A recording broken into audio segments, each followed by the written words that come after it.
It's the voice of Indiana County, WCCS 101.1 FM, AM 1160, and WCCSradio.com. A Thursday morning, and IUP Baseball coach Steve Kline is in the studio with us this morning, getting set for baseball play in the NCAA Atlantic Regional. Pretty amazing stuff, Coach.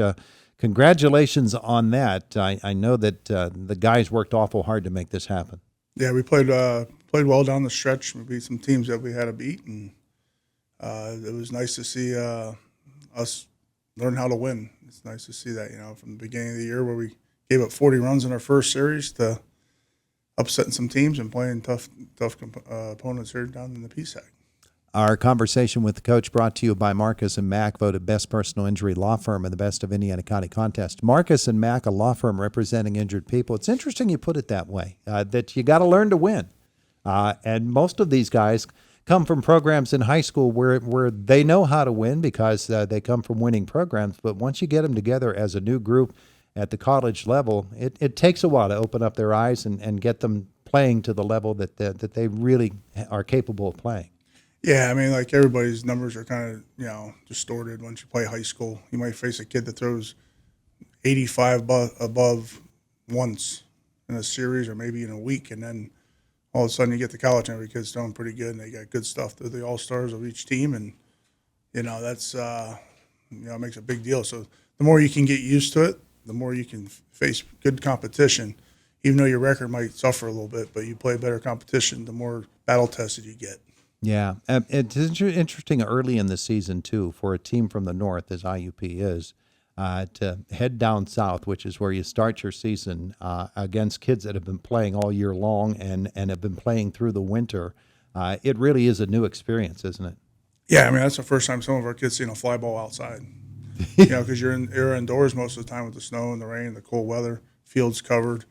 So getting out is the key. That's why you go down there. You know where you're going. I think the team we went and played, I think they're like 13th in the country right now. So we knew we were going down to a team that was pretty good. Yeah. We just wanted to see how we held our own. And like I said, we were winning every game down there through 5 innings. And then we just kind of putting our young kids in, trying to let them get used to college first time out. And they got kind of knocked around and, it just kind of made the game look worse than it did. But we were in every game, so.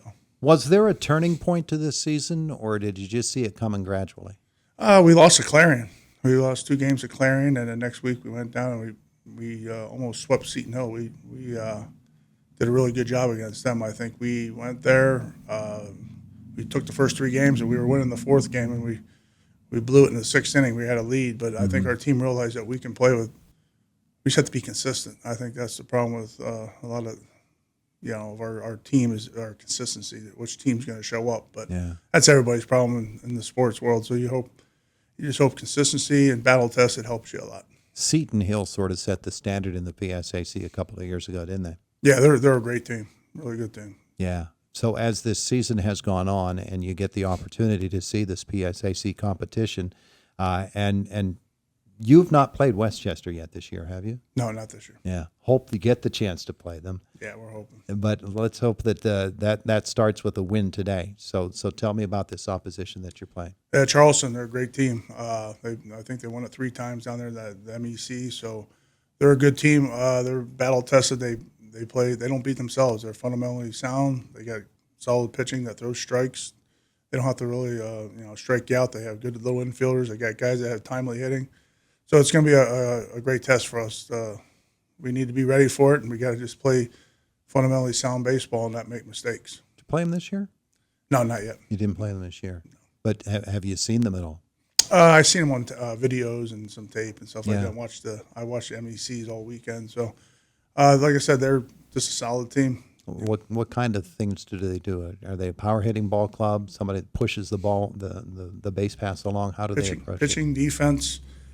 Steal bases, they bunt, they'll run, they'll do all the stuff. They have guys that can hit for a little bit of power, but they just don't strike out. They make contact, and they're just pesky. They just bother you the whole time. Yeah. You make a mistake, they'll cause havoc on you. You took over this program. This is your 3rd year. Yes, sir. At IUP, and some of these guys have been with you for these 3 years. And you've been able to watch them grow as ball players and as young men. And that must be pretty gratifying to you to see not only the ball player they've become, but the guys that they've become. Yeah, I mean, we got Harrison Pontola. He's probably our team leader, like on the offensive end, and then Mark Eddyberg's our pitcher. Those two guys have been solid rock stars for me since they got here. They've been just wanting to play baseball. They let the past be the past, and they just were like, it's a new timing, new face of the regime, and we came out and we just want to play ball, and that's what we're here for. We just let the past be the past and keep moving forward. You're an old pitcher. You see Eddie Byrne go out there and do what he's done for you this season, all those complete games. Tell me about him as a pitcher and how much confidence you must have that when you send him out there, you're going to get a good, solid effort. Yeah, he just does strikes. He doesn't really have to strike people out. He knows that. He's about just pitching around the zone, mixing his pitches. If you can do that, you're going to be in every game. And like I said, he's been solid for us. Every time we need him to step up a big game, he's been there. He's been the guy. He's even gotten through into the inning where he might have struggled at the end of a game. Mm-hmm. He's past that point now where he's been great, and you don't even look back to think twice about taking him out. It's like he's mature past that. And he's just a leader. He was a born leader for us. And same thing with Harry. Harry doesn't talk a lot. He just plays. He just goes out and plays every game and leads off for us and does tries to set the trend for us. Yeah. When you use Mark, and I don't know if you use him first game or what your plan is. You got to pitch him first game. Him today. It's Charleston. Of course, you then have to set up the rest of the tournament. So what do you do arm-wise? Well, we're going to probably go Derek Shields, kid from Mount Lebanon, another whippy kid. Mm-hmm. We got Jake Black, and we have a Nathan Mankowski, a kid that transferred in from Pitts Greensburg from down in Cedar Cliff area. Mm-hmm. They were my four starters. Sebastian Rosado Godino is one of my fifth guy starters, but we could I think you only need to win three since we're in this bracket, and maybe we'll have one of those starters be a closer for us and hopefully gets through the 9 innings each day. Yeah, that's one of the things about when you get into a tournament such as this. You can do some things with the pitching staff that during the regular season you wouldn't do.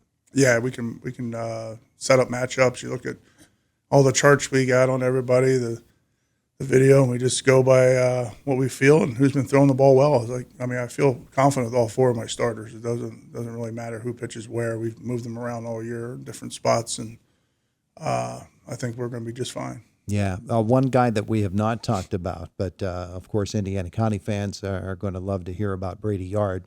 We watched him all through high school with the Salzburg Trojans, and now you have him on your club, and he's gotten some key hits for you this season. Yeah, he's come up big. He's been moving up. He really wasn't playing much in the beginning of the year, and he just stepped up in the role and has been a pretty good hitter for us.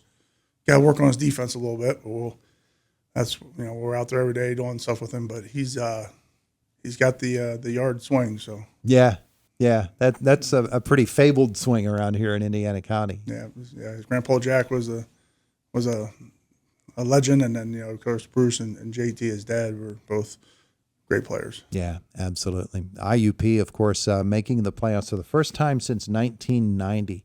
For the program itself, when you haven't been in the NCAA tournament in 34 years, it's a big moment, isn't it? Yeah, I think it's good for the kids. I mean, something we can celebrate, and hasn't been done a lot. So, like for IUP, so we're happy. I mean, it's 30, like you said, 34 years since the last time they got there. I think Bruce Yard was on that team, and Kevin McCall, the guy, he coaches at Virginia now. So it's like we're happy about it, but we're not content. We still want to go. We're 5 games really, basically, from a World Series. So yeah. I mean, we can just find 5 ways to win a game, and 5 wins, move on to that World Series, and hopefully complete what our goal was in the beginning of the year. PSAC tournament last week, and the games that you had there.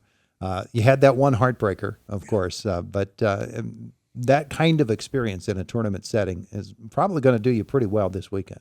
Yeah, I mean, we had it. We were up by 4 with 1 out and to go and 1 strike, and we couldn't finish the deal. Then the next day we came back though and we beat Ship, which was a huge win for us, and I think that's what sealed us to get into the regional. It was just one of those things that the kids got to learn from. Sometimes gut-wrenching losses are what you need to humble you a little bit. Even me as a coach, just to humble me and just tell me, like, it ain't over till it's over. So you got to concentrate the whole game, every game, all day, until that last pitch is thrown and the last guy makes the out. Crimson Hawks playing, what's the schedule? What time for today? 11 a.m. today. 11 a.m. Soon. Guys are going to be stretching it out here pretty soon. Coach, thanks so much for the visit here in studio. We are recording this ahead of time, but we're looking forward to watching this one online and seeing how IUP does. Oh, thanks. Hey, I just like to tell everybody out here in IUP and Indiana, the town has been great to us. The community has embraced us and taken us in, and we're really appreciative of what they've done for us. So thank you to Indiana. It's a terrific season so far. Let's hope it keeps going. Coach, thanks. Thank you, Todd. It's the voice of Indiana County. It's WCCS 101.1 FM, AM 1160, WCCSradio.com.